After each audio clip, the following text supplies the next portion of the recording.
Em qualquer sistema que depende de confiança, seja no governo, seja nos negócios, sempre tem aquela pergunta fundamental, né? Como é que a gente sabe que uma coisa é verdade? Pois é, a resposta para isso está na evidência de auditoria. Ela é o pilar que transforma uma suspeita em fato, uma opinião em conclusão. Vamos entender direitinho como isso funciona? Essa é uma pergunta que vale para tudo na vida. Nos negócios, no governo, até nas nossas decisões pessoais. A gente precisa de provas para se sentir seguro. Se não tem prova, a confiança simplesmente some.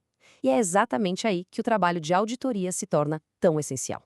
Vamos pensar no auditor de um jeito diferente. Ele não é só um conferente de números, um burocrata. Na verdade, ele é quase um detetive. A missão dele é justamente essa: desvendar os fatos, ir atrás das provas que vão sustentar a análise final. Seja para confirmar que está tudo nos conformes ou para expor alguma irregularidade. Então, essa busca pela prova, que é a essência de qualquer trabalho investigativo, é o nosso ponto de partida. Vamos ver o que de fato constitui uma evidência de verdade. Ok, mas o que é exatamente uma evidência de auditoria? Bom, de forma bem simples, é qualquer informação que o auditor usa para fundamentar as suas descobertas. É a base concreta, sabe? Aquilo que dá validade e credibilidade para todo o processo. Sem ela, é só achismo. Para deixar isso bem claro, vamos para um exemplo prático.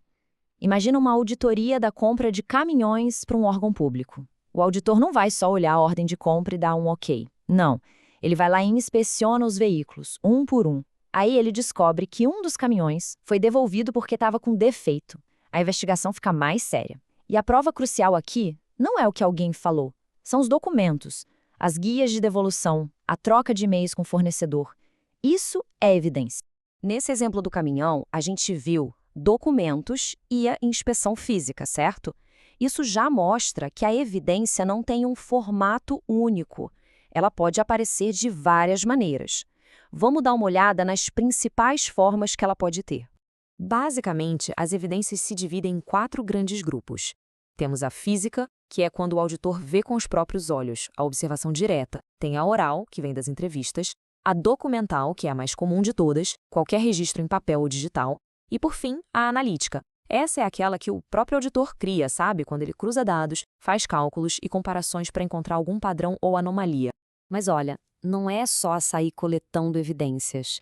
Elas precisam ser boas. E agora a gente entra na parte mais importante. O que é que faz uma evidência ser forte, ser persuasiva de verdade?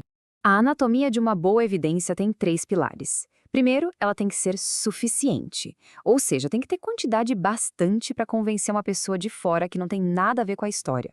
Segundo, ela precisa ser adequada. Aqui o foco é na qualidade. Essa prova é confiável? É exata? E terceiro, ela precisa ser pertinente. Isso quer dizer que ela tem que ter uma ligação lógica direta com o que está sendo investigado. E esse ponto aqui é crucial, gente. Ter uma montanha de papéis, um monte de documentos, não serve para nada se a informação não tiver qualidade ou não tiver a ver com o assunto.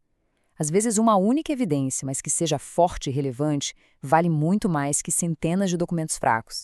Aprofundando um pouco mais nessa ideia de qualidade, o primeiro critério é a validade. O que isso significa?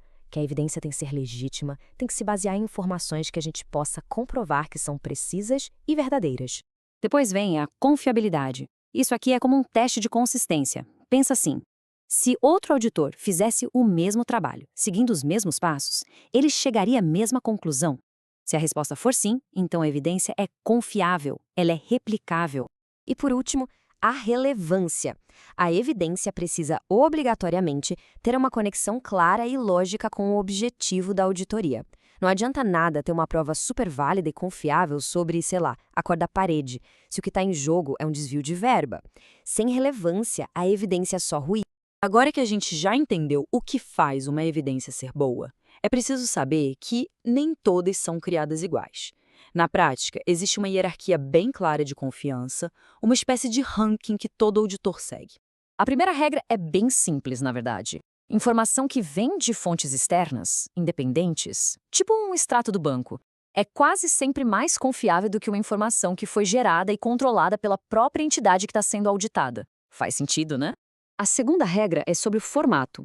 O que está escrito, seja em papel ou digital, ganha do que foi só falado. Uma prova documental, que pode ser arquivada, verificada, é sempre mais forte.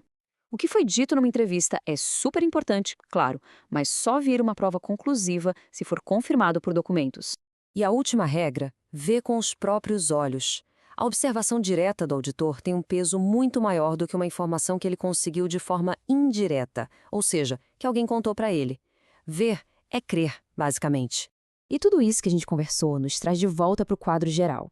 A evidência de auditoria, no fim das contas, não é só um detalhe técnico de um relatório. Ela é o verdadeiro alicerce da transparência. Então, o que a gente tira de mais importante daqui? Primeiro, que a evidência é a matéria-prima da verdade numa auditoria. Segundo, e talvez o mais importante, qualidade é muito mais relevante que quantidade. E terceiro, que nem toda prova tem o mesmo peso. Existe sim uma hierarquia de confiança, e as fontes externas e as provas documentais estão lá no topo. Entender isso é entender a base de toda a fiscalização. Isso nos deixa com uma pergunta final para reflexão. Se a evidência é o alicerce da confiança e da responsabilização, o que acontece com uma sociedade, com uma empresa ou um governo quando essa evidência fraca é ignorada ou, pior ainda, é manipulada? As consequências, como podemos imaginar, podem ser devastadoras.